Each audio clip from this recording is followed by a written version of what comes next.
Hello, my name is Johanneck, and I am a student of Northern Arizona University. I'm in the elementary education with a dual certification program for special education. Today I'm going to be giving a mock assessment exam using the ktea second edition. This stands for the Kaufman Test of Educational Achievement, and the second edition was revised in 2004.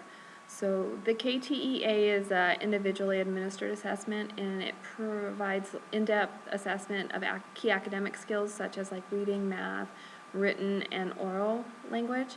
And this form is it's administered to students age 4 years and 6 months to 25 years of age, and for the comprehensive form, and then up to 90 years of age for the brief form. The assessment is then further broken down into 14 subtests, and those would be letter and word recognition, reading comprehension, math concepts and application, written expression, spelling, listening comprehension, oral expression, phonological awareness, nonsense word decoding, word recognition fluency, decoding fluency, associational fluency, and naming fluency. The student I chose is a 19-year-old second-year senior named Zach. He has struggled academically since he was in the first grade.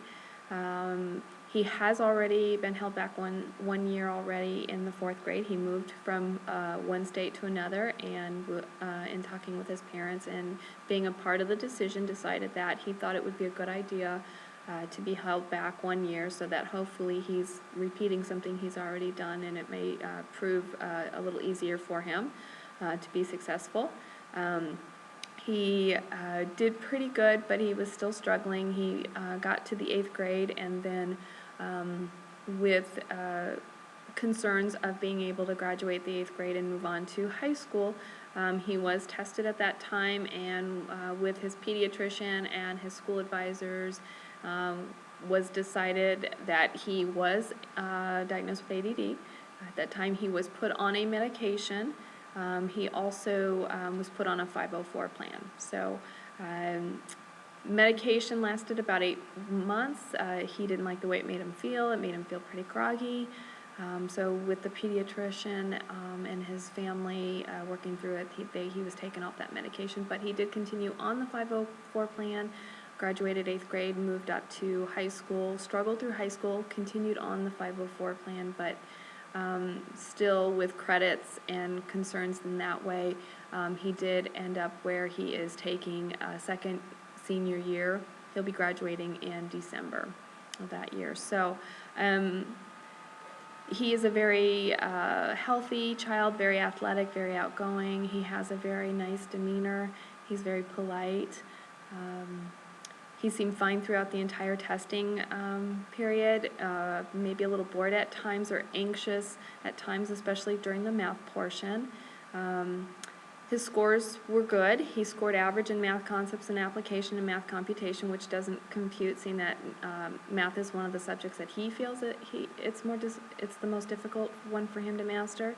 He also scored average in nonsense word decoding, which he did do pretty well in. He did a lot of chunking responses when he was saying the word, so he seemed to be pretty confident in that.